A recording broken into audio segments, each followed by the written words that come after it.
हत्या हो जाती है मुकदमा में और आरोप जो लगता है वो अनंत सिंह के ऊपर लगता है। ऐसे में आप मोकामा के लोगों को क्या संदेश देंगे, क्या अपील करेंगे? देखिए, जो खबर आई है उसमें जिन सज्जन की हत्या हुई है वो जनसुराज में आधिकारिक तौर पर नहीं है, लेकिन जनसुराज के जो वहाँ आधिकारिक उम्मीदवार हैं पीयूष जी, उनके साथ उनके समर्थन में वो लगे रहे हैं। और ये दिखाता है कि कहीं ना कहीं बिहार में जिस जंगल राज की बात होती थी, जो बाहर लोग सुनते थे कि चुनाव के दौरान बड़े पैमाने पर हिंसा होती है, वो कहीं ना कहीं उसी को दर्शाता है। चुनावी मतभेद होना, आरोप प्रत्यारोप लोकतंत्र का हिस्सा है, लेकिन किसी की हत्या हो जाना, वो आदमी सही है गलत है, उसने क्या किया नहीं किया, वो बहस का मुद्दा हो सकता है, लेकिन लोकतंत्र में हिंसा की जगह नहीं हो सकती। और किसी की हत्या हो जाना ये तो प्रशासन की और यहाँ पर जो लोग विधि व्यवस्था में लगे हुए हैं उनकी जिम्मेवारी है, और ये सीधा सीधा उनका फेलियर है। मोकामा के लोगों से क्या अपील करेंगे, क्योंकि दोनों गठबंधन के जो प्रत्याशी हैं वो बाहुबली छवि के कहलाते हैं? मोकामा के लोगों से ही नहीं, पूरे बिहार के लोगों से ये इस घटना का हवाला देते हुए ये कहेंगे कि मैं जो जनसुराज हमेशा कहता है कि गलत के साथ रहिएगा तो गलत ही होगा। बाहुबली किसी जाति का हो, किसी समाज का हो, आपके गांव का हो, आपके विचारधारा का हो, जो गलत है वो गलत है। और मोकामा में ये दिख रहा है कि अगर दो बाहुबली लड़ रहे हैं, उसमें जनसुराज का एक पढ़ा लिखा यंग लड़का चुनाव लड़ रहा है, तो कितनी घबराहट है। मैंने एक पहले भी बयान में कहा था कि जो बाहुबली हैं वो बाहुबलियों से लड़ने में नहीं डरते हैं, वो अच्छे लोगों से लड़ने में डरते हैं। तो जनसुराज ने ये विकल्प जनता को दिया है, सिर्फ मोकामा में नहीं दिया है, बिहार के बहुतेरे ऐसे क्षेत्र में जहाँ यहाँ से बालू माफिया, शराब माफिया, बड़े नेताओं के बच्चे भ्रष्टाचारी लड़ रहे हैं, उनके सामने स्वच्छ लोगों का एक विकल्प दिया गया है। अब बिहार की जनता पर है कि वो स्वच्छ लोगों को चुनती है या फिर वही पुराने भ्रष्टाचारियों को, बाहुबलियों को चुनती है। एनडीए ने अपना घोषणा पत्र जारी किया है, वो जो 7 निश्चय जिसको नीतीश कुमार लेकर के 2015 से चल रहे थे, कहीं ना कहीं उसको समाप्त किया गया है और एक नया 1 करोड़ लोगों को रोजगार, महिलाओं को नहीं, देखिए, जो लोग सत्ता में बैठे हुए हैं पिछले 15-20 सालों में, उनको बिहार की जनता ने कई बार अवसर दिया।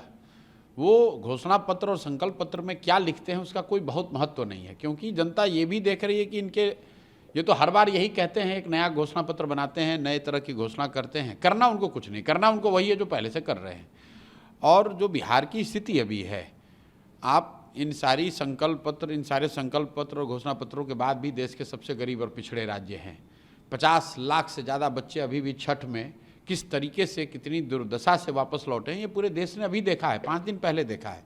तो ये तो इन संकल्प पत्रों के, घोषणा पत्रों के, वादों के, प्रण के पीछे का जो झूठ है उसको दिखाता है। इसका कोई महत्व नहीं है और मुझे नहीं लगता है कि बिहार में कोई ये देख भी रहा है कि आरजेडी का या एनडीए का, जदयू का क्या संकल्प पत्र है या क्या घोषणा पत्र है। ये मोदी और राहुल गांधी के स्पीच को आप कैसे असेस करेंगे, क्योंकि जो दोनों दल के नेता है एक दूसरे पर आरोप लगा रहे हैं कि वो मुझे गाली दे रहे हैं, वो मुझे गाली दे रहे हैं, जो बिहार नहीं, मैं तो जिसकी बात आप कर रहे हैं उसकी चर्चाएं नहीं हो रही। मैं तो ये बात पिछले 2-2.5-3 महीनों से कह रहा हूँ कि राहुल गांधी और मोदी तो अपनी लड़ाई लड़ रहे हैं, एक दूसरे पर आरोप प्रत्यारोप लगा रहे हैं।